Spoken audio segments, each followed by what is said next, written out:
Hello everyone, and welcome to the channel It's Funny to Tears. Today we're diving into a story that proves some things are better left unheard. It's a tale of friendship, courage, and a karaoke performance so legendary, so catastrophically awful, it deserves its own Hall of Fame. Or maybe a biohazard warning sign. So picture this. It's my best friend Mark's birthday. Now Mark is one of those guys who loves grand gestures. He doesn't just want a cake, he wants a 3-tiered extravaganza that looks like it was baked by angels. So for his big 30th, he decides to rent out a private room at a karaoke bar called the Golden Mike. It was fancy, with velvet couches, a disco ball, and a songbook thicker than a dictionary. Everyone was excited. The mood was electric. Little did we know, the electricity was about to short-circuit in the most spectacular way possible. The evening started off great. People were singing, drinks were flowing, and even our shyest friends were belting out 80s power ballads like seasoned rock stars. Mark was in his element, radiating pure joy. Then, about an hour in, our friend Sarah makes an announcement. Sarah, bless her heart, is the sweetest person you will ever meet. She's kind, she's thoughtful, but her singing voice, well, let's just say it has a unique character. She stands up, a little wobbly, and grabs the microphone. She announces, "For my dear friend Mark, I've prepared a very special song. It's one we both love." A collective awe rippled through the room. We were all touched. Mark looked genuinely moved. The opening notes of Whitney Houston's "I Will Always Love You" started to play. The room fell silent in anticipation. This is one of the most iconic, most powerful ballads of all time. It requires vocal gymnastics, passion, and a whole lot of lung power. We all held our breath. And then, it happened. Sarah opened her mouth, and what came out was not music. It was something else entirely. The first line, "If I should stay," sounded less like a heartfelt sentiment and more like a cat being startled by a vacuum cleaner. It was a high-pitched, wobbly shriek that seemed to vibrate the very atoms in the room. There was a brief, stunned silence. People exchanged nervous glances. Was this a joke? A bit? Mark's smile froze on his face, his eyes wide with a mixture of confusion and sheer terror. But Sarah was completely in the zone. She was feeling it. She closed her eyes, one hand clutching the mic, the other dramatically gesturing to the heavens. She launched into the next line with even more misplaced confidence. The notes were all over the place. She was hitting keys that don't even exist on a standard piano. It was a journey through sound, but the destination was pure chaos. People started to physically cringe.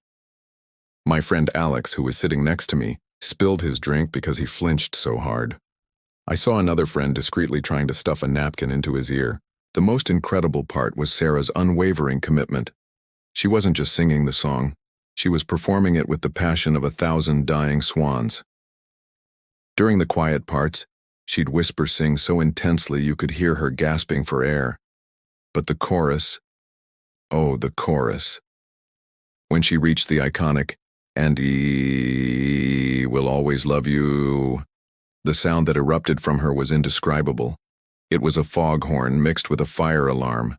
The disco ball seemed to shake. I'm pretty sure the speakers started to smoke.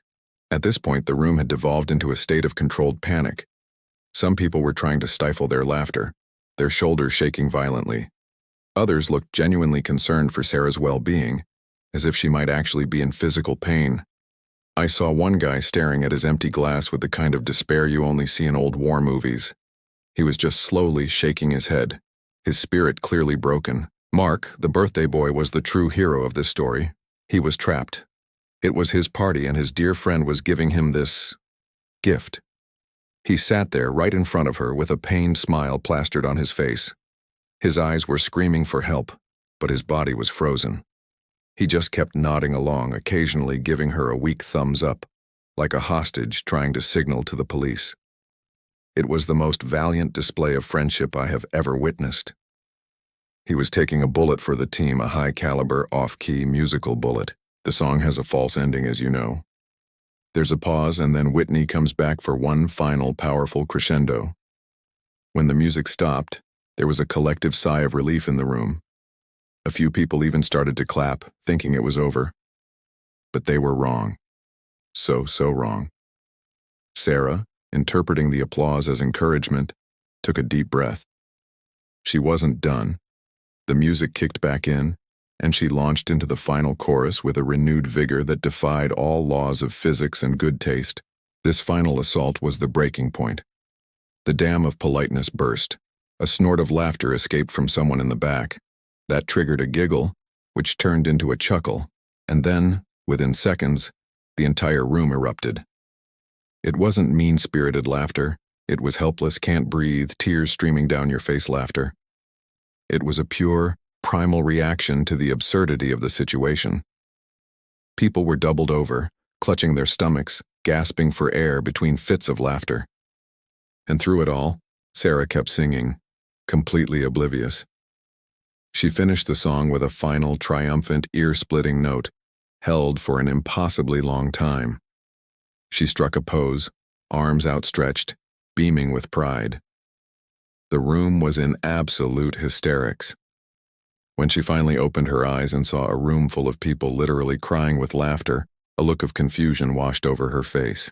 Mark, bless his soul, was the first one to his feet. He rushed over, gave her a huge hug, and with tears of laughter still on his cheeks, said, "Sarah, that was unforgettable. Truly. I will never ever forget that." And he was right. None of us will. The rest of the night was a blur of recounting the performance, imitating her best or worst notes, and generally recovering from the trauma. Sarah, to her credit, eventually figured it out and was a great sport about it. She even admitted she'd had one too many celebratory cocktails and thought she sounded just like Whitney. From that day on, it became known as the Sarah-nade. To this day, if you want to make anyone from that party laugh until they cry, all you have to do is whisper the words, "If I should stay." So there you have it, a karaoke disaster of epic proportions that, ironically, brought everyone closer together through shared trauma and uncontrollable laughter. It's a beautiful reminder that sometimes, the worst moments make for the best stories. What are your most epic karaoke fails? Let me know in the comments below, I'd love to read them. Don't forget to like this video and subscribe to It's Funny to Tears for more stories that prove life is often stranger and funnier than fiction.